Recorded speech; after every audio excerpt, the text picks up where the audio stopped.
Hi, my name is Alicia Silva.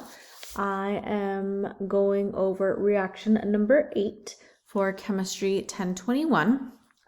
And so what we're going to see is this epoxide reacting with the LDA. So here's the full equation that I have, and we'll go over it in details.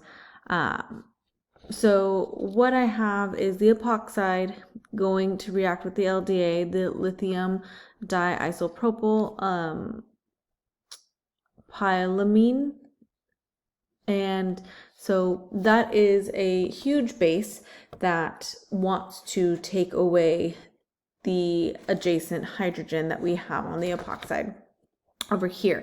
So we see that as our nucleophile, and the carbon that we see here is our electrophile. So we go after the adjacent hydrogen that will be given to the nitrogen, and that hydrogen will be giving back its electrons back to that carbon.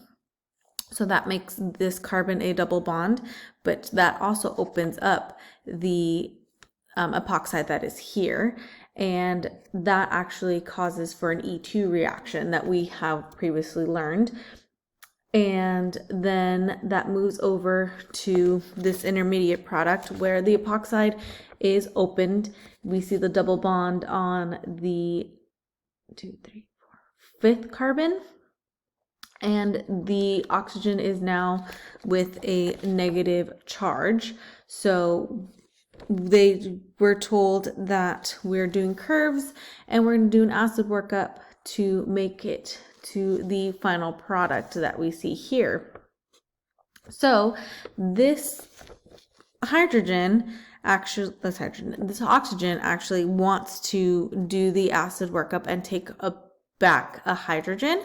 So with the electric negativity that the oxygen has, it's going to go after the hydrogen from water and protonate. So we're going to go after that hydrogen and give back the electrons into that water reaction. So then that leaves with an OH, and there's an extra hydrogen that is still floating around. So then it picks that up to make more water. So since we've taken a hydrogen, the end product does end up to be this acid with an OH, double bond CH and a CH3. So what we were seeing in general is a double E2 reaction where we're moving things around and protonation is happening. We were asked to see if there was going to be any stereochemistry, and the short answer is in this equation there is no preference, since I don't see anything that would show if it was a forward or a back oxygen, or even showing that there would be a preference. But we do get a chiral center with the epoxide being opened, and if that was the case, we would see a wedge or the dashes showing if it was forward or backwards. So we could have some stereochemistry if that was indicated, but in this situation it is not.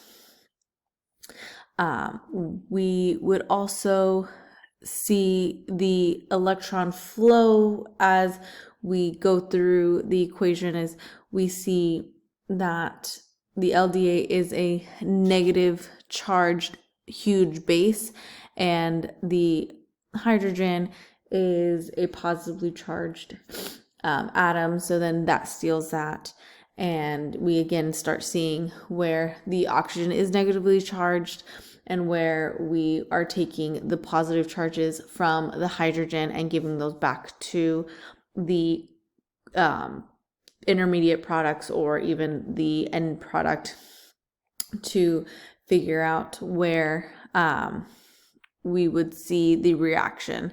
So like I said before, there is no preference on these regional chemical or the stereochemical preferences in this case.